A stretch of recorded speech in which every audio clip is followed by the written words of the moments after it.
that's it for tonight. Thank you.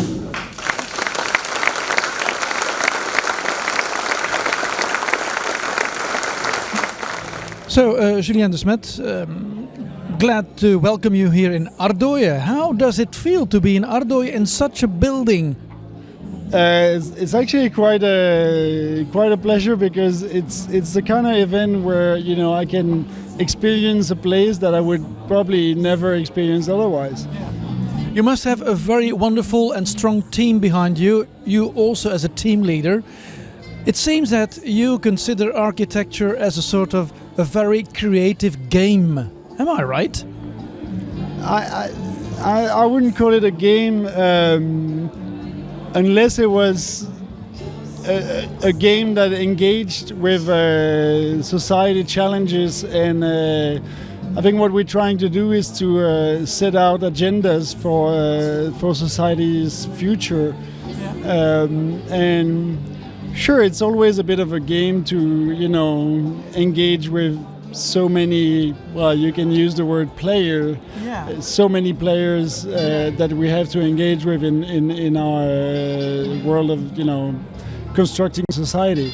But still, I'm talking really about the concept of game, because I know you have been a skater in Evere in Brussels in your younger days, and skating is also looking for the unexpected moves and something that comes over to you in a complete surprising way. Isn't being an architect also not being put yourself open to unexpected things? Well, I would say that's what it should be.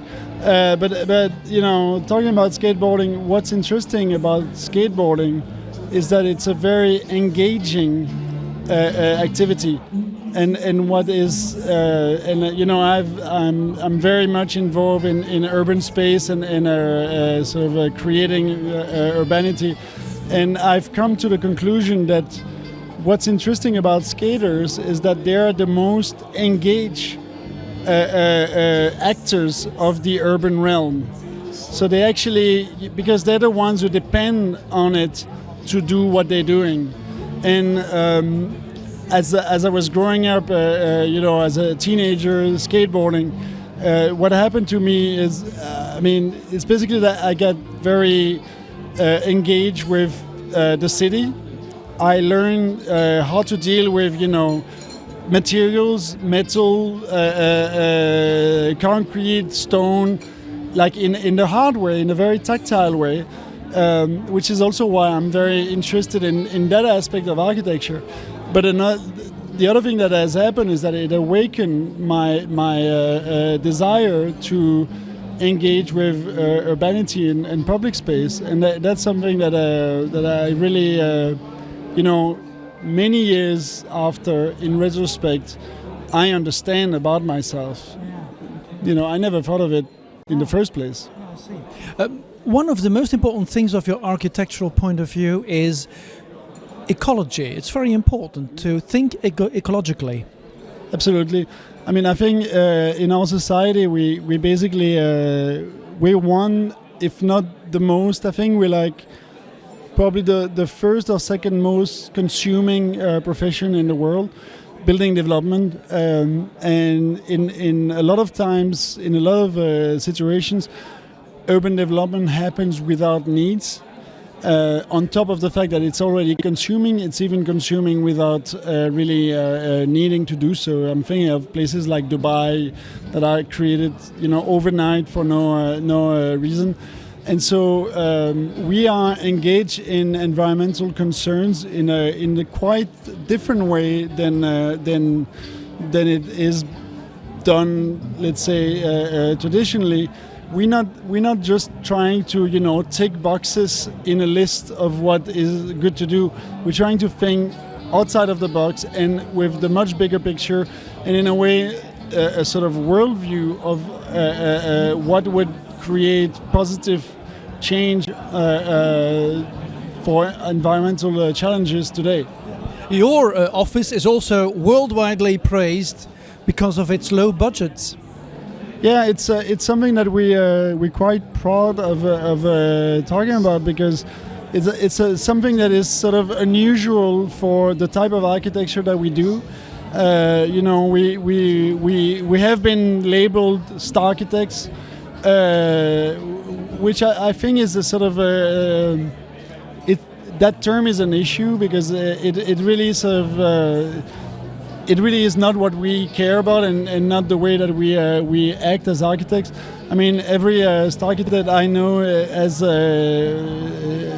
every single buildings they've done is twice or 3 or 4 times the budget that was initially proposed. It's really not what we're about. We're trying to actually take that responsibility very strongly. I think, in the world that we live in, with scarce resources, difficult, multiple crises, we have to care about everything, and money is definitely a big issue. And the people living in the city are also very important for your architectural view. Yeah, I mean, I would say, they're my client in many ways. I think, there's a thing about architecture that you make a building in a location, let's say for a bank, and if you make it very closed off and not dealing with the environment, which is kind of the typical image of a bank, well, what's it going to be in 50 years? The world is changing faster and faster. Buildings are reinventing themselves every 5, 10, 15 years. Buildings have to be able to adapt and to offer other possibilities. And so, therefore, they have to deal with their immediate environment, regardless of their program. And, a bank, like any other building, needs to engage with its environment. It needs to, resolve urban issues, propose urban scenarios, do something with its context. Another important quotation of your speech was, landscape is architecture, but also vice versa. Architecture is landscape. Yes, so it's one of the thematic that I work with really a lot, and which is interesting because it sort of spans from the smaller scale to the biggest scale, and it's really something that I find it's one of the basics of architecture, you could say, is the relationship between indoor and outdoor, and how does the building engages with that sort of correlation.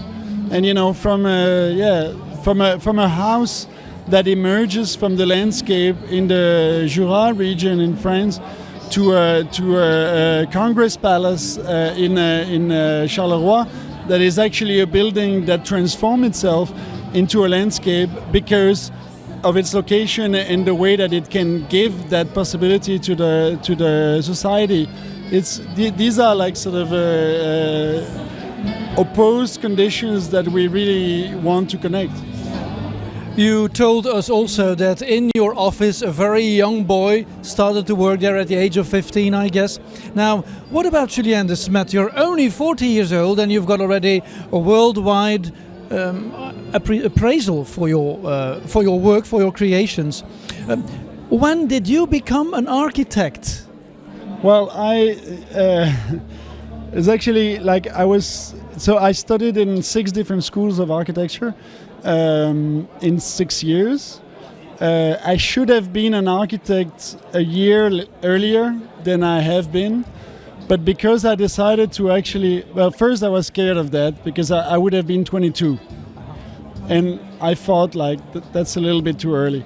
But then also my decision to finish my studies in London made a sort of a change in this setup, because like in London you have to do 2 years of the diploma together. And I thought that was actually sort of a good therapy, you could say, because it's one package, it's 2 years focused, and it gave me a sort of a little bit more time to think about what I wanted to do in architecture. Yeah. So you could say I'm a late bloomer, but I'm an early starter. Okay, but still, your ideas, your very I would say adventurous, but also new ideas. Who was the example for you? Who gave you the example? Who was the, I would say, for you the real person who inspired you? That's always a difficult question because I'm not.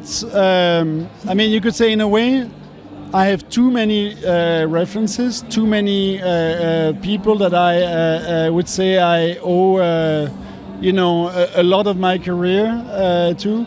But also historically, architects that are dead that I have studied throughout my entire career,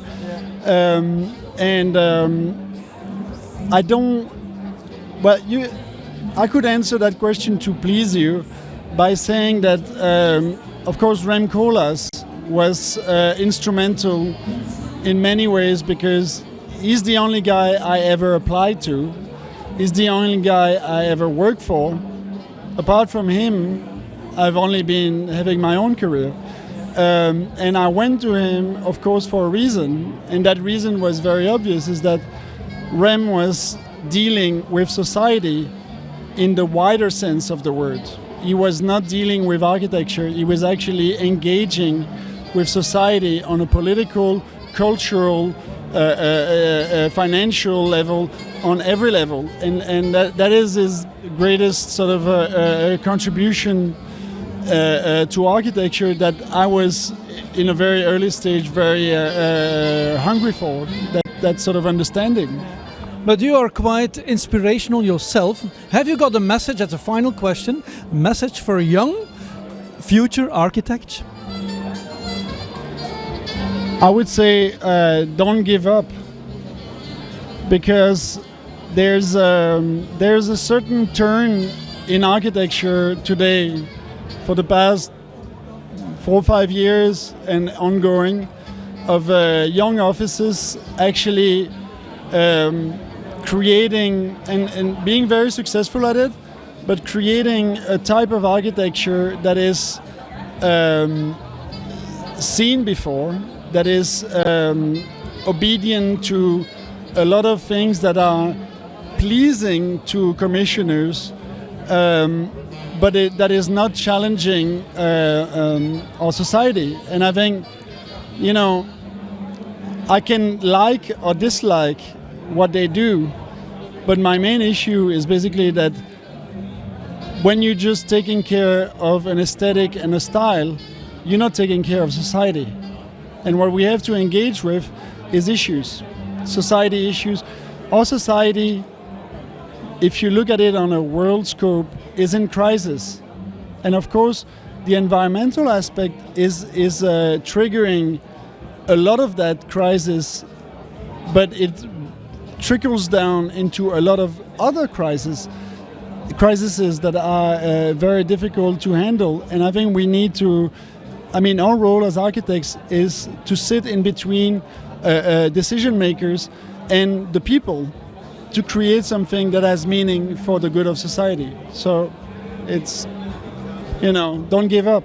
Thank you so much for this interview. Bye-bye. And success with your projects. Thank you. Bye. Take care. Thank you.